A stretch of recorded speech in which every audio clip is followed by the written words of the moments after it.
호소하고 진정하고 있는 상황. 그런 것입니다. 인생은 이렇게 가만히 내버려두면 세상 시스템이 이렇게 휩쓸려 가게 마련입니다. 그러니까 먹고 마시고 사고 팔고 시집 가고 장가 가고 집 사고 그런 시스템에 의해서 세상이 돌아가게 되죠. 성경을 우리가 읽으면서 한 가지 붙잡는 것은 뭐냐면 하나님이 분노하시면 고난 당하는 것이고 하나님이 분노를 거두어 들이시면 고난이 끝난다. 이렇게 되어 있는 것 같아요. 그래서 그 하나님께 뭔가를 맡긴다 이런 태도보다는 이 하나님의 말씀을 읽으면서 자꾸 말씀에 참여하려는 자세가 매우 중요하다. 그런 것 같습니다. 성경이 그 본래 두루마리로 돼 있었잖아요. 근데 이 두루마리가 한쪽만 써 있는 게 아니고 이렇게 양면에 이렇게 써 있어요.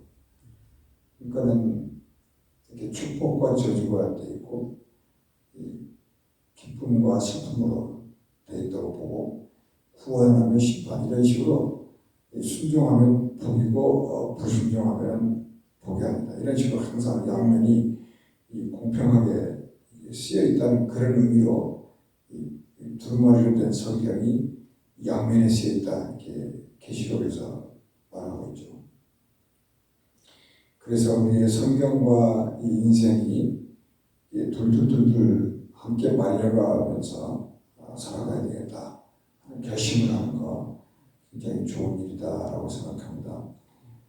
다시 말씀드리자면 어떤 경우에도 하나님은 자신의 사랑하는 백성과 한 몸이 되려고 그거 이상 좋은 게 없지 않습니까?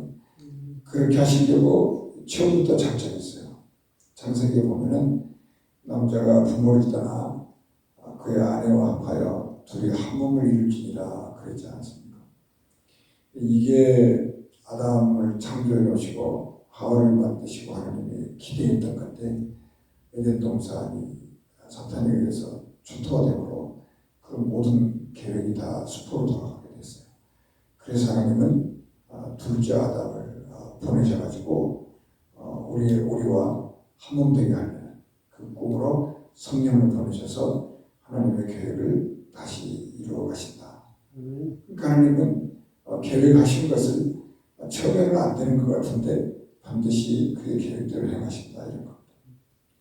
예레미야 책 안에 나타난 하나님. 그러니까 우리가 그 성경마다 하나님을 여러 가지 방식으로 표현을 하는데요.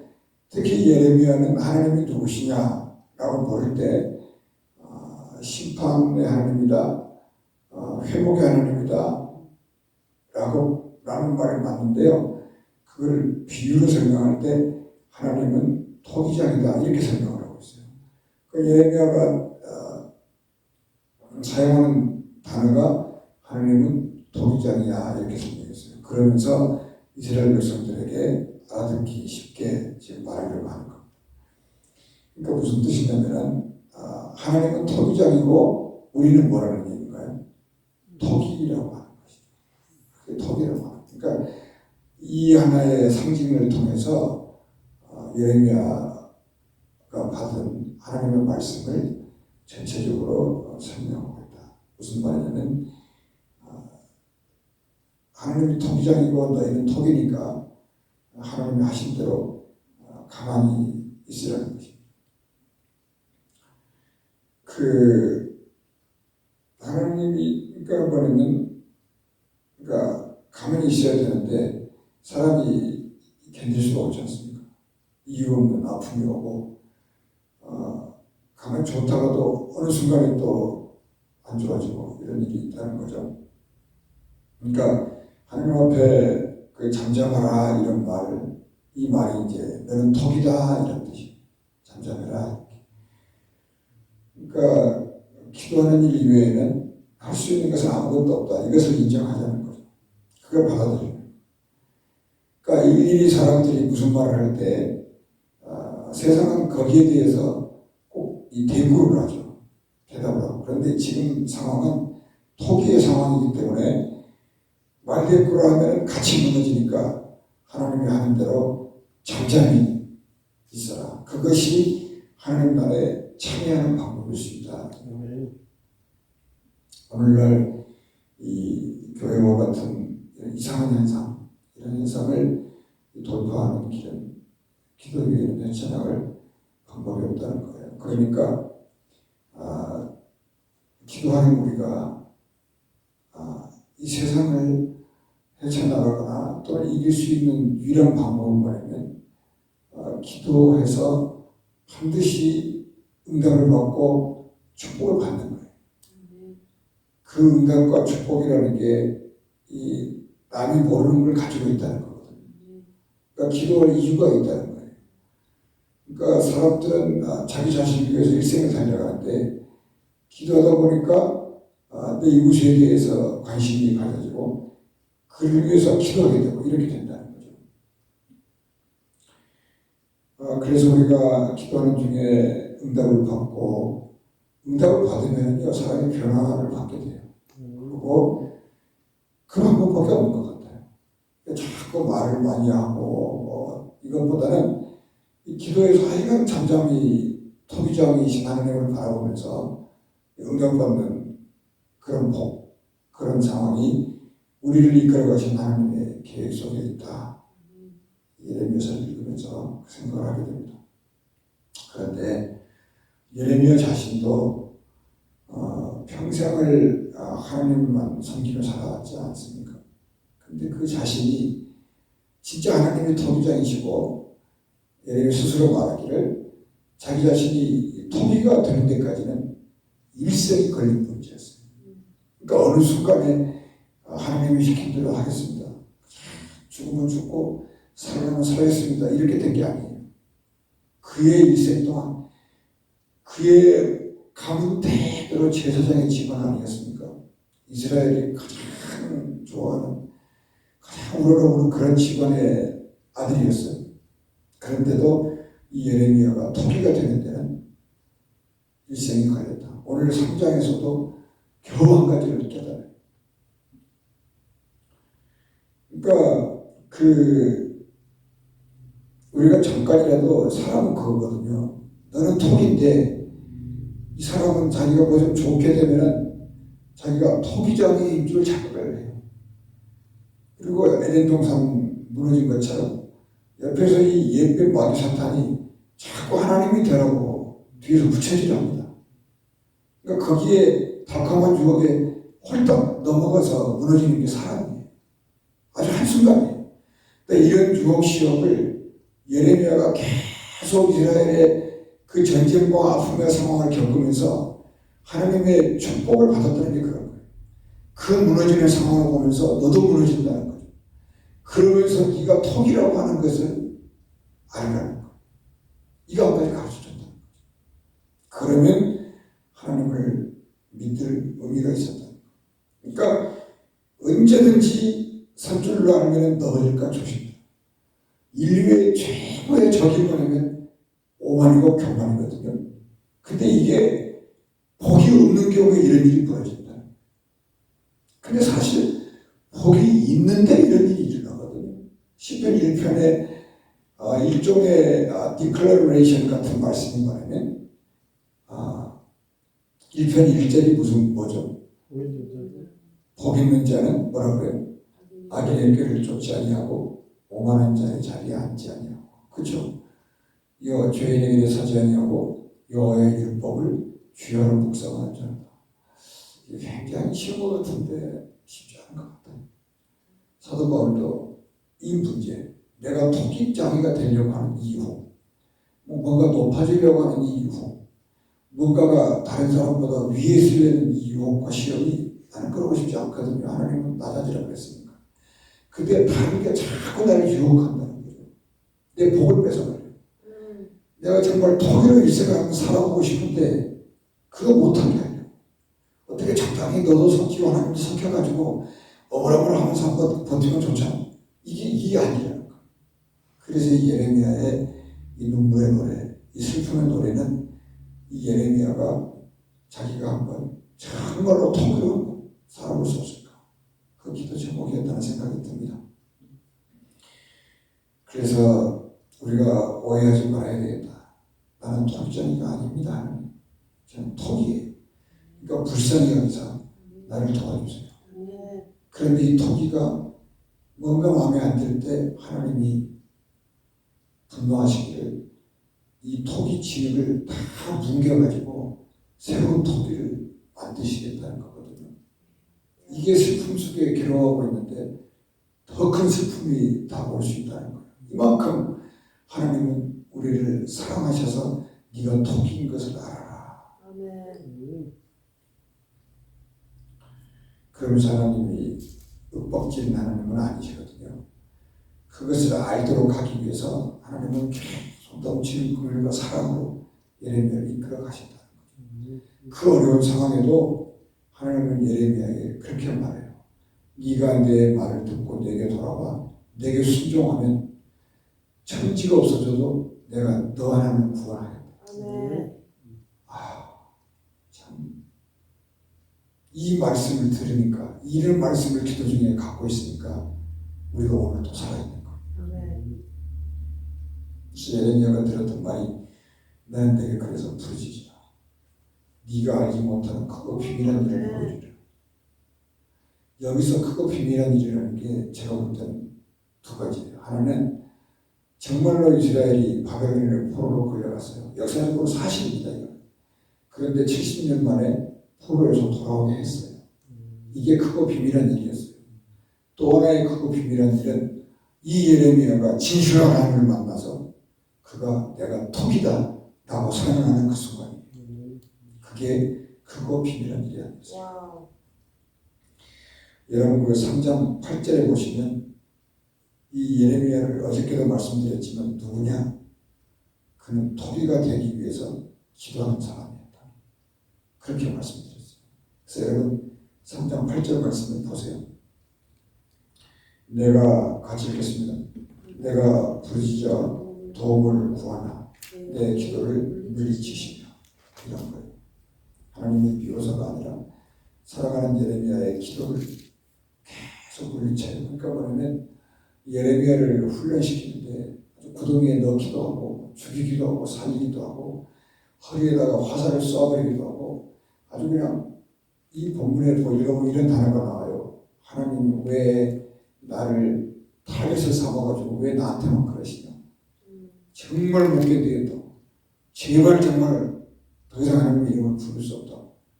그래도 예레미야의 강점이 뭐냐면요, 오늘 8절 말씀처럼 하나님 앞에 나오라 그래서 나가면 하나님이 나를 물리치시는 것 같다는 거예요. 아무리 기도해도 대답도 안 하신다는 거예요.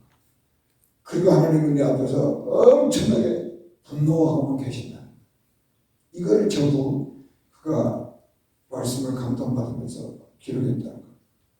막 자신의 기도가 땅에 떨어지고, 기도해도 몸만 아프고 몸만 상하고, 기도했는데 마치 고음을 맞는 것처럼 막 부들부들 떨리고요.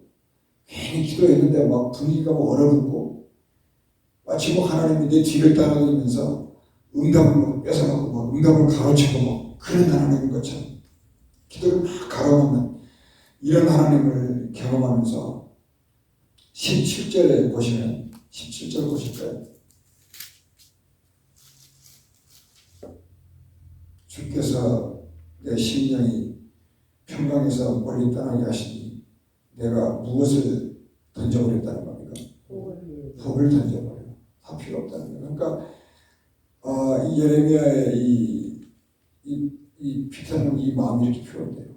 그러니까 그 예레미야가 이 복을 받은 사람 아니었습니까? 하나님의 말씀을 받은, 말씀이 복이니까.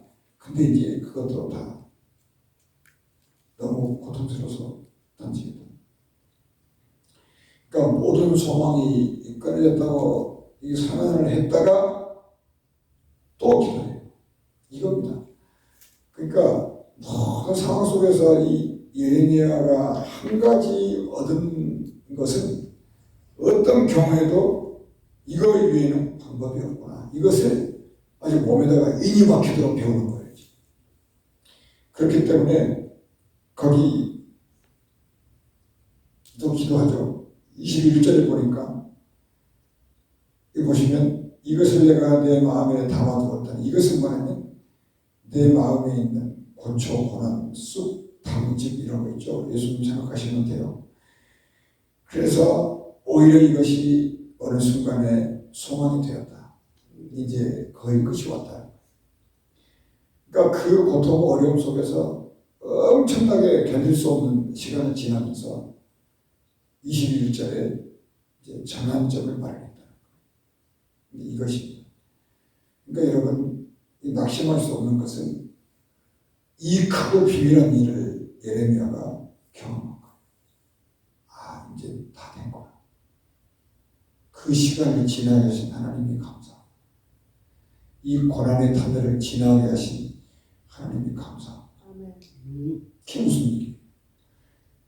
이 예레미야가 그런 얘기하죠. 오늘 본문에도 나오는데 이 슬픔과 고난이 벽이 되어가지고 자기를 둘러싸버렸다는 거. 그러니까 힘든데 나갈 수도 없고 슬픔의 감옥에 갇혀가지고 눈물밖에 안 난다. 슬픔의 벽에 둘러싸였다. 근데 그게 뭐냐면 여러분, 이 슬픔이라는 것도 요즘 이번 주의 주제가 슬픔인데 이 슬픔이라는 것도 자꾸 쌓여요. 기쁨도 쌓이고 믿음도 쌓이고 축복도 쌓이듯이 이 슬픔도 쌓이는데 이 슬픔이 지금 이 순간에 하나님의 소망으로 바뀌는 순간. 무슨 말인지 아시겠죠? 그러니까 이 낙수물이 바위를 뚫듯이요. 이 조그만 슬픔은요, 능력이 안 돼요. 근데 우리는 조그만 슬픔에도요, 그냥 넘어지거든요. 능력이 안 됩니다. 그러니까 하나님이 이 슬픔을 던져보면은 테스트하는 거예요. 그러면 극복을 하면 더 큰 걸 던져요. 그 다음에 더 큰 걸 던져요. 네 자신이 지금 목숨이 끊어져도 좋겠냐라는 슬픔을 던져요. 여기까지 오고. 예. 여기서 드디어 토기장이 앞에 토기가 된 거죠. 그러니까 뭐냐면 이 슬픔과 고초가 이 쓴 것들이 발끝에서부터 머리끝까지 꽉 찬 거예요. 이게 무슨 말이냐면 아예 슬픔이 돼버린 예레미야가 된다. 근데 이 슬픔이 이제 더 이상 나한테 어떻게 할 수 없다 그런 뜻이. 자기가 슬픔이 되어버렸으니까. 슬픔이 자기 이름이에요. 눈물이 자기 이름이에요. 이제 예수 그리스도 그러듯이 예레미야는 슬픔이 이렇게 되어버렸다. 그러니까 그때 소원이 생겼다는 거. 이걸 잊지 마세요. 그러니까 제가 말씀드렸지만 하나님이 분노하시면 분노하시는 거.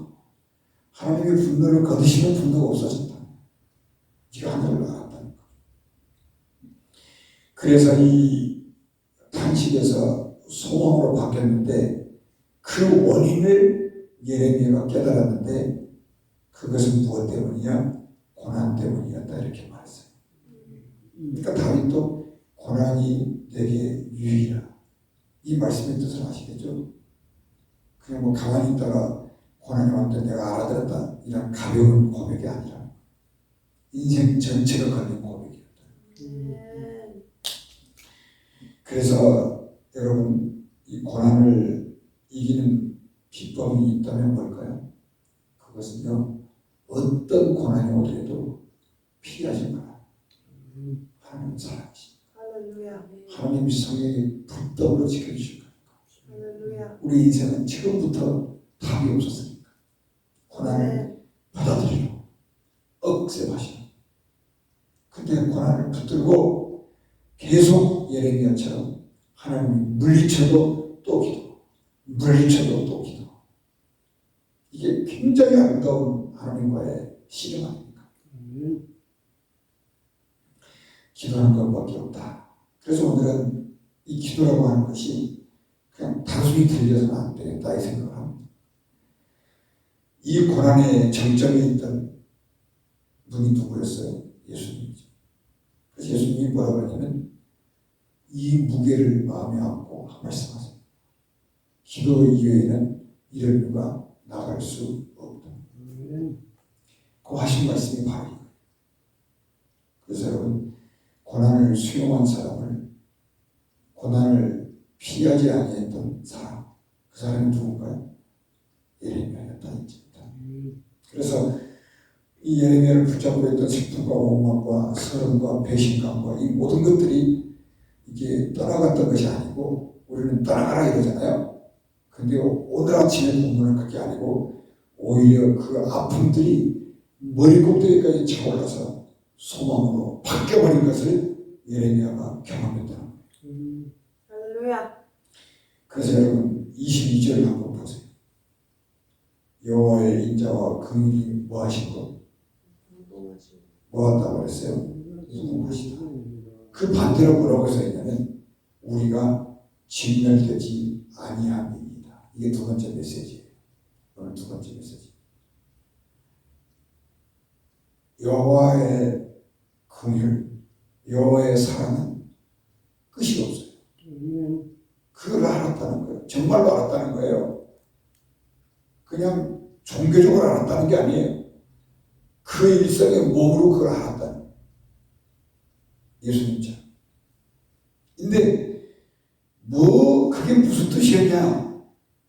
우리가 진멸되지 않았다. 이게 진멸이라는 것이 가루가 되어버렸다는 거 아니에요. 그러니까 가루가 아무것도 아니잖아요. 겨자씨 같은 거 눈에 안 보이는 거거든요.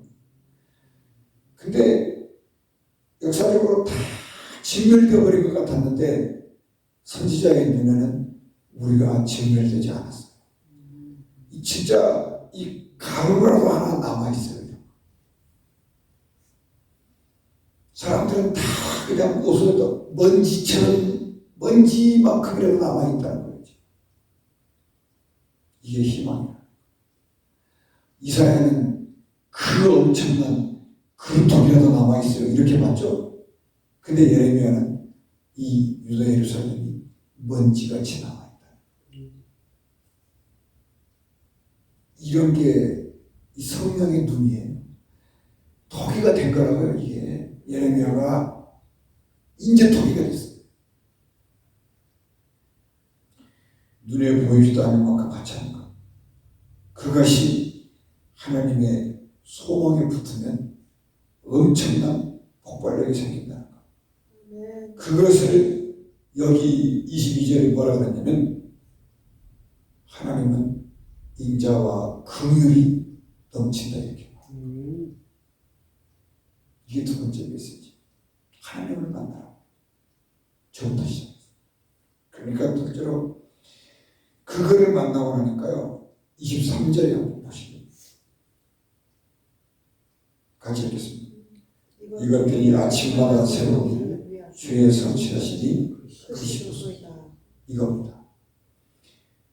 하나님을 이렇게 만나고 나니까 이것이 아침마다 기도할 때 아무리 작은 소리, 하나님의 숨소리라도 너무너무 내게는 새로웠다는 거예요. 이게 하나님을 만나는 방법 중에 하나입니다. 그러니까 기도하실 때 이 시간만큼이라도 하나님의 음성을 듣는데 굉장히 민감한 부시럭 소리만 나도요. 하나님이 오셨나? 그냥 숨소리만 들려도 하나님이 옆에 오셨네. 내 마음을 두드리시네. 이렇게 딱. 그것이 뭐냐면 어마어마하게 크신 하나님이 다 같은 먼지에 오셔가지고 느끼게 하신다.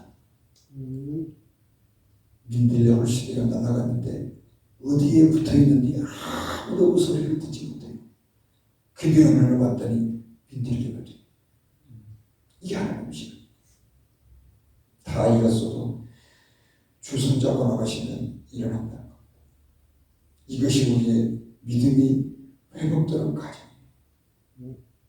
그래서 우리의 믿음이 계속 자라도록 하기 위해서 아침마다 하나님의 하나님이 주신 게 뭐냐면요, 일용할 양식. 네. 이것은 만나와 메추라기처럼 눈에 보이지도 않아요. 무슨 뭐 오병이어의 기적처럼 떡을 눈에 보이지도 않습니다. 아무 소리도 안 들려요. 굉장히 조용히 내게 일용할 양식으로 오신다고. 근데 그 사람은 그 일용할 양식인 토기자기를 만나고 나서 박수치고 찬송하고 남이 모르는 기쁨이 있고요. 열한 많은 자는 생물들로 찬송하게 되고, 복 있는 사람은 악인의 길을 쫓지 않을 수밖에 없다는 걸 알게 돼요.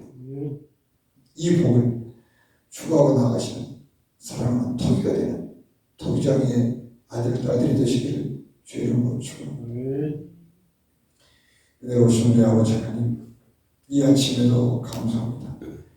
한 사람의 예언자가, 한 사람의 선지자가 토기장인 하나님을 완전히 인정하고 나는 덕이다 라고 선언했을 당시 시간까지 일생이 걸렸다고 했는데, 우리도 이 믿음의 길에서 또 기도하고 또 기도하면서 하나님의 선하신 음성에 무릎 꿇을 수 있는 저희들이 되게 하여 주시옵소서.